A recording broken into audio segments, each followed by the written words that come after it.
Hi, everybody, and nobody at all. Like, there's anyone who's going to be able to see this right now at 1:24 p.m. in the day of Monday.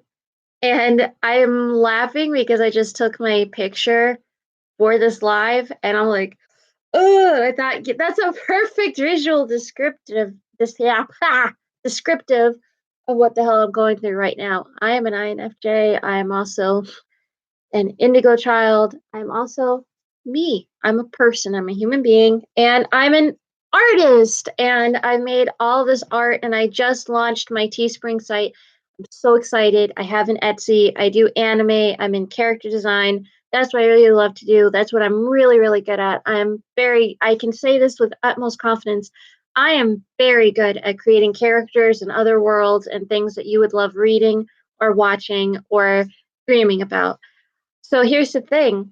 I just made this Teespring site, and originally I wanted it to be a very just INFJ shop, just MBTI jokes. Then I thought, no, I don't want it to be just MBTI jokes. I don't want it just to be an INFJ shop. Sky's the limit. And I thought, sky's the limit. That's a great idea. And I made this list of, I guess you could say, bitchin' shirts. Okay, so they're giant. They were black. There was sky photography I take, and I love photography. It was a part of my old store when I had a shop before, and I used one of my best pieces of photography. It was a picture of the sky, and instead of writing "sky's the limit," I wrote "greatest" in big gothic black letters going across the sky. There's an eagle in the sky. It's a great, great photograph. It was a great, great shirt, and it would look especially cute as an oversized shirt, just a little bit on the punky side, just a little bit on kind of like the almost gangster, but not really, and just a touch feminine. And the reason why I wrote greatest across that picture of the sky is because what is the greatest that you could be? It is your potential, your unlimited potential. Your potential is as big as the sky, right? So that's what it was. Well, there was a glitch with the site. It was one of the all over T's, and the all over T's are not settling down or whatever. It means that there's literally drawings and writing all over it. And instead of making it look like gang tats, I made it look more like spiritual tats were all over it. So it was really, really cool. And I'm sure it was just edgy enough that guys would have worn it, gals would have worn it, girls would have worn it, whatever. Everybody could wear it. So it wasn't officially on the unisex size, but that's not the point. Here's the point. I made that. It was great. It got canned because there was a glitch with the website. And I've just made this new website. I thought, you know what? I'm going to start from scratch. What am I really good at? What do I really love? Sketching. Just line sketches, line ink sketches. I love coloring. That's true. I love the paint. I love the mixed media, but I love sketches. And I have my sketches hanging up. And I was like, why aren't I doing that? I should make a t-shirt that says 100% anime and cover it in 100 sketches. And I did. Looks really cool. And now there's just one last step. Sorry about this. There's just one last step. Do you know what that step is? Name the shop. Oh man. So I was doing this interview with a friend, and you're going to see this friend, you're going to see this interview soon.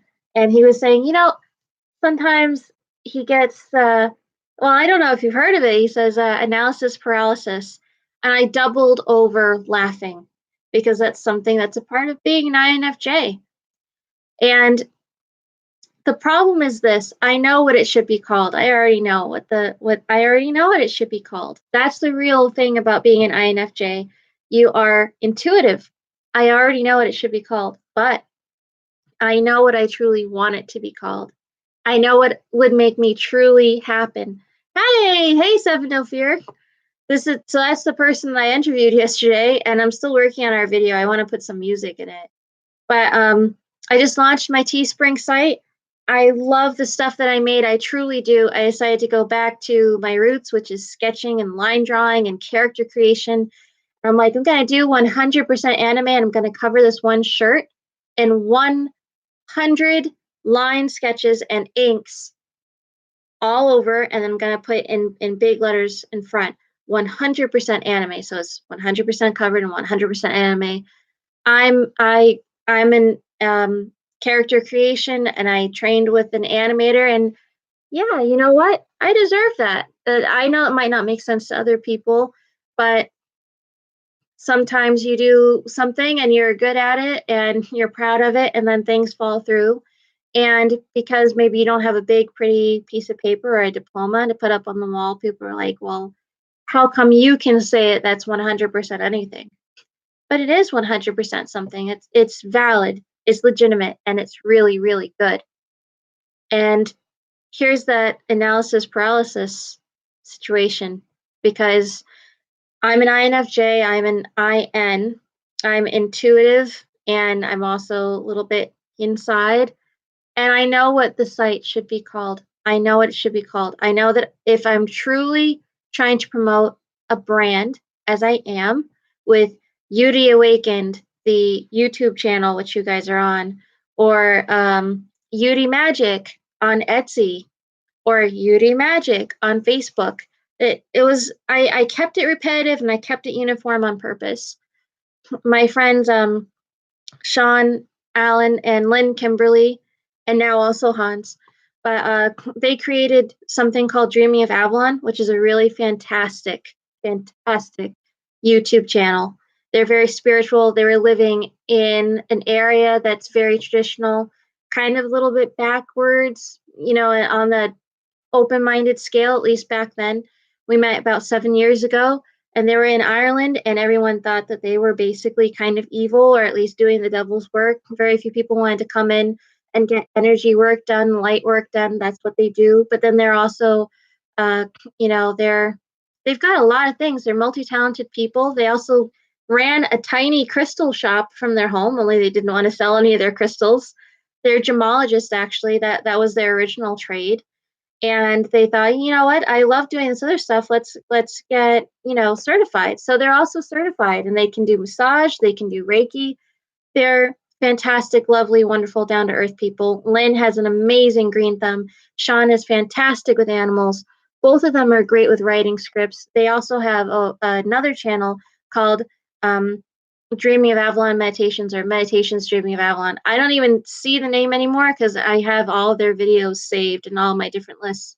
So I just click on that video and I go back.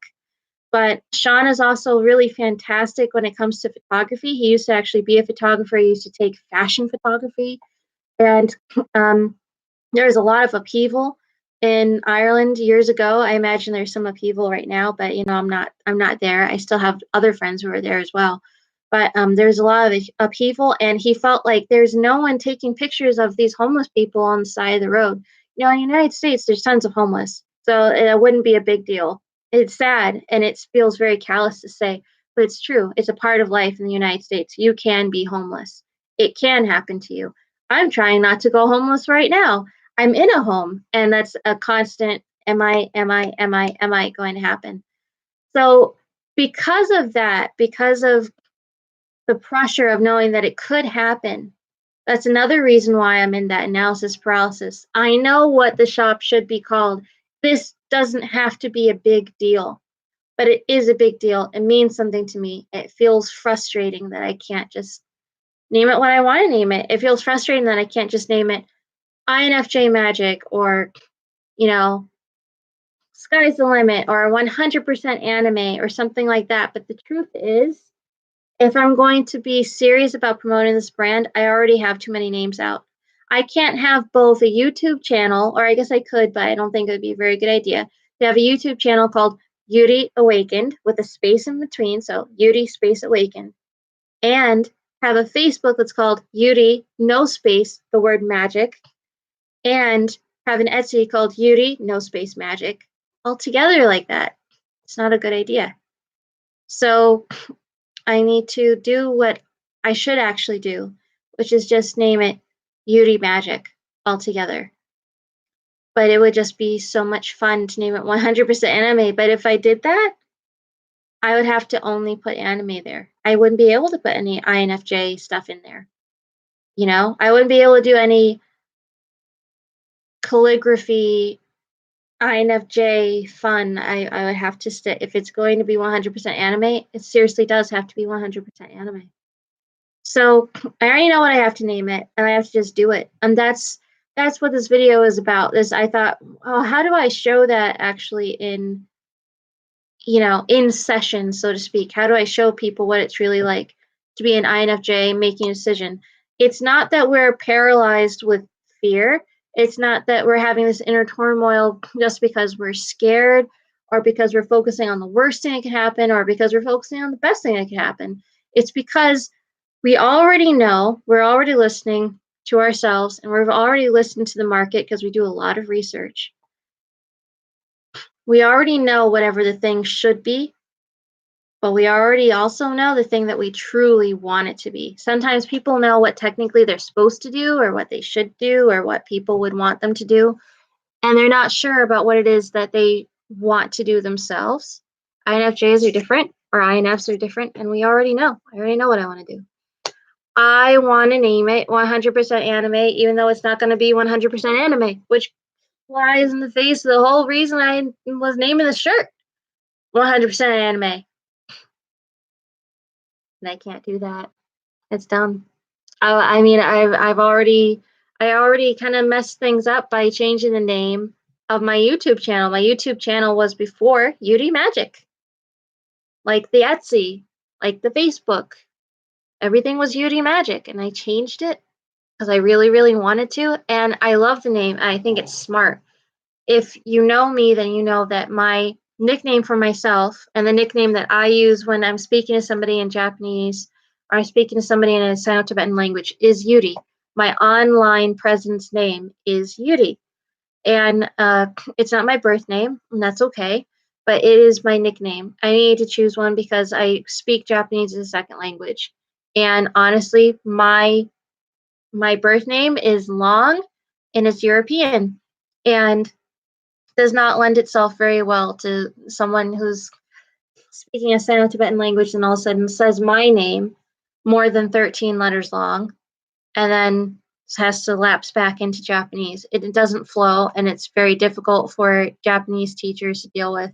All my Japanese teachers, I only had two, and they were more like tutors or friends helping me out. They had a very hard time. So my nickname is Yuri. It's what I call myself. And when you're learning about Japanese culture and Korean culture too, and I'm sure other cultures as well, there's this thing where the person who's speaking, they refer to themselves by their nickname, or they refer to themselves by a sort of pet name. And the name isn't just a name, it's actually a suffix, or it can come at the end of the word. But it basically means it's sort of like ita. Like, if you're speaking Spanish or you're speaking Italian, or ina. When you refer to someone who they're younger, they're much younger than you, and you love them so much, you just think they're so sweet. Maybe their name is I don't know. I just realized I was gonna do this with Sabrina. I can't. It's in the name. It would be like if you take one of those names and you put Ina at the end instead of having the actual ending of the name. My grandfather used to do that.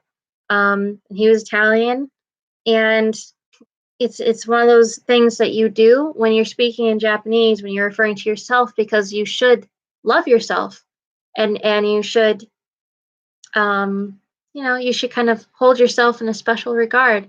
You are always going to be your baby because you are always going to be growing and you are always going to be taking care of yourself.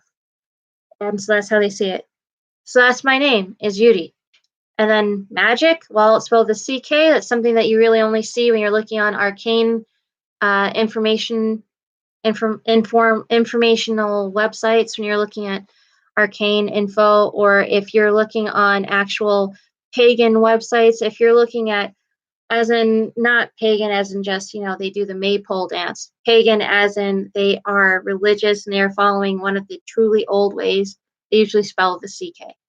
So it really worked having Yuri magic before, but when I realized that I was going through an awakening and I had finally made peace with the fact that I'm not religious and that I am into all these different religious or spiritual aspects, and I kind of have like a religion or a belief system of my own making, I felt like I was waking up to something, so I named it UD Awakened, but doesn't jive with all the other things, and I can't do that again to myself, let alone name an entire website something that is completely divergent from all the other names.